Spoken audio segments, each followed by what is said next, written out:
Can Harley team up with Deadshot to do some good?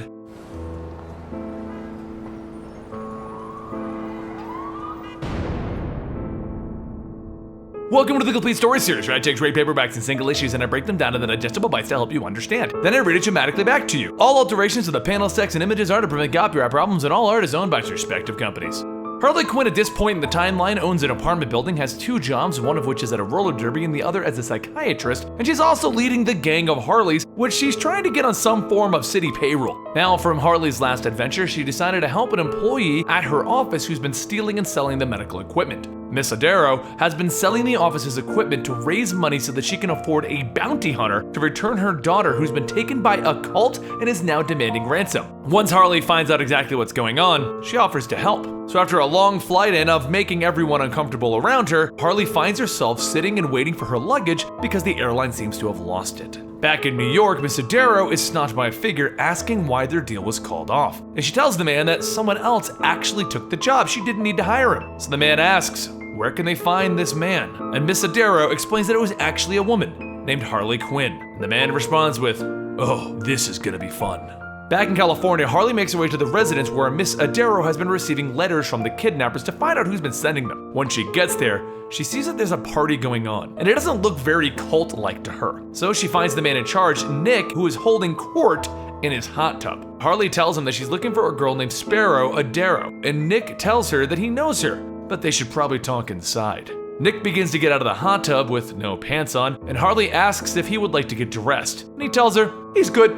After they get inside, Nick makes Harley a sandwich, telling her that the letter did come from here in an attempt to get blackmail out of her mother. But Sparrow is no longer here. She probably went to the chateau where she normally hangs out. While Harley's eating her sandwich, she begins to hear a loud bang, and soon men appear, telling everyone that this is a robbery! Harley puts her finger in one of the robbers' guns, and then through her sandwich-filled mouth, she tells them that she's kind of in the middle of something, so if they could just give her a moment to finish. One of the men then hits Harley in the back of the head, telling her to shut up, and as she falls down, she grabs a knife and stabs the man in the foot. She then turns and kicks the legs out of the other men, causing them to fall down. The man that she stabbed then gets back up and starts to fire his gun but misses Harley. Harley then takes the gun from him and shoots him right in the face, and then she starts to chase after the other robbers who are starting to escape. But as Harley runs outside and chases one of the men across the street, lights appear out of nowhere, and zooming around the corner is a cop car hitting the robber. The cops jump out of the car and they arrest Harley for running around with a bloody knife, and they throw her in the back of the cop car.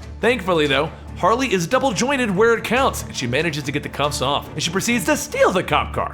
Once she gets back to town, she notices a cowboy walking the streets, and he doesn't seem to have a horse, so she offers the cowboy a ride. I mean, wouldn't you do the same thing if you saw a cowboy without a horse? Harley asks the cowboy if they're going on an adventure, because her having a cop car and now having a cowboy sidekick means that they can have an adventure.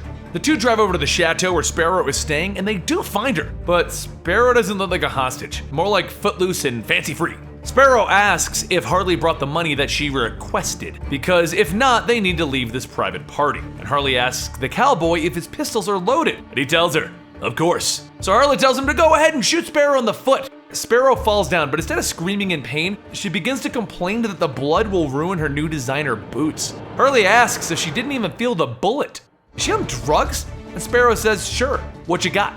Later, Harley and the cowboy take Sparrow to a motel and they tie her up so that they can finally get a bite to eat. Along the way, the two of them run into more people dressed up like heroes posing for pictures with tourists. And Harley even finds herself in one. After hitting the tourist with the butt of the cowboy's gun because the person called her character Psycho, Harley meets the Wonder Woman cosplayer in the back alley. She runs up and tells her that she wants to lasso her so that she can finally find out her secret origin. And the Wonder Woman cosplayer tells her that that would be $200. And if the cowboy is a part of this arrangement, that'll be $300. The cowboy begins to pull away, telling Harley that that's not a cosplayer. And finally, after getting something to eat, Harley and the cowboy go back to the motel to get some sleep. But just before they go to bed, there's a knock at the door. The cowboy opens it, and a second later, he's shot in the chest. And then Deadshot is standing there telling Harley, long time no see. Harley jumps up and tackles Deadshot through a wall. Did he have to shoot her cowboy pal? Deadshot kicks her off into the bathroom, and the two of them struggle until Harley stabs Deadshot in the arm with a piece of glass. Stumbling back as Harley continues to throw glass at him, Deadshot ends up shooting a hole into the ground, causing Harley to fall through it.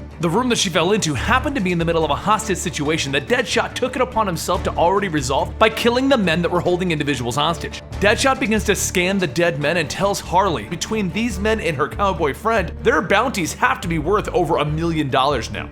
She tells him that he didn't have to kill the cowboy though, and Deadshot tells her that the cowboy had a rap sheet worthy of a binder. He did her a favor. Harley picks up one of the guns and asks Deadshot if he's trying to not listen. So she'll just help him on his quest for deafness and starts to fire the gun right next to his ears and then kick him out of the window. Deadshot gets up and he asks her, "You feel better now?" And she tells him, "Tiny bit." But when she goes back into her room, they both find that Sparrow has gotten away. Deadshot begins to drag the bodies, telling Harley that she can keep the girl, but the next time, don't step on his clients. And then as he tries to drag the body away, he asks her for a hand. This guy's a lot heavier than he looks. Harley hits Deadshot in the head and tells him that she's got her own stuff to handle right now, so he should hurry and get out before he becomes her next target. Later, Harley pays a visit to Nick to find out where Sparrow could have run off to. Nick tries to warn her that her friends are some rough trade drug dealers, but Harley tells him that she'll worry about that. Where's Sparrow? Harley begins to drag Nick to the garage and tells him that she hopes he has a nice car, to which Nick responds with he had to sell some of his cars to pay back some loans that he owes, but he does have a prop Batmobile. The two of them make their way to the VP workout center in the prop Batmobile, with Harley telling Nick to keep the car running.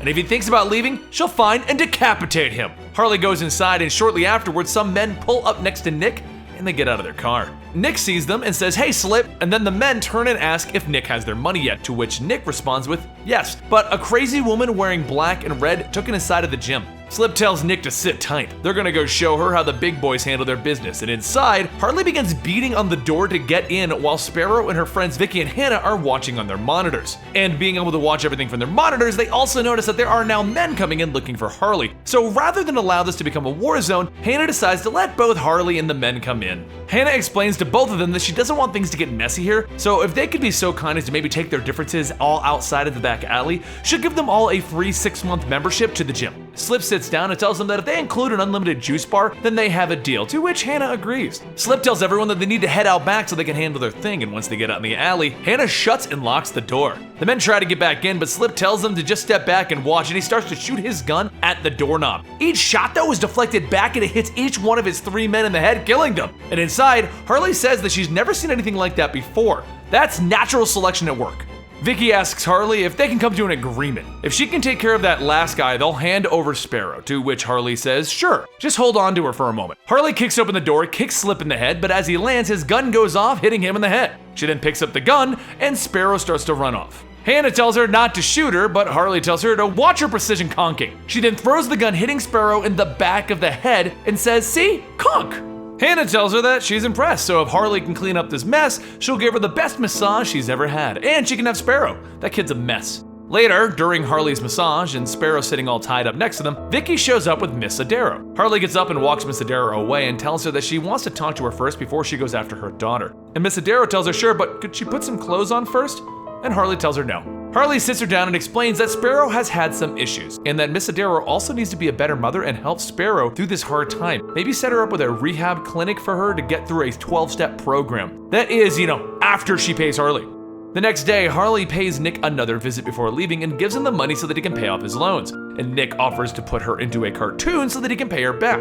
Afterwards, Harley heads over to the airport to head home, but along the way she runs into Deadshot again as he's on his way home as well. The two sit and they have a few drinks, and Deadshot thanks her. Because of her, he made a lot of money off those bounties, and not to worry about that cowboy guy. The first rule of this business is to not get attached to anyone. That's very important.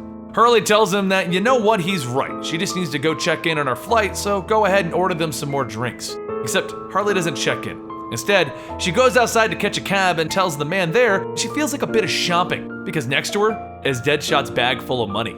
And that is another one of the Harley Quinn storylines. Now, like I said in the previous video, there's a whole bunch of single issues and various other storylines, and we're gonna try to find some really good ones to tell you guys. So for a few weeks, you're gonna be getting some Harley Quinn love. Hope you guys enjoy, and I'll see you next time right here. Don't forget to follow me on Twitter at Comicstorian and Instagram at Comicstorian.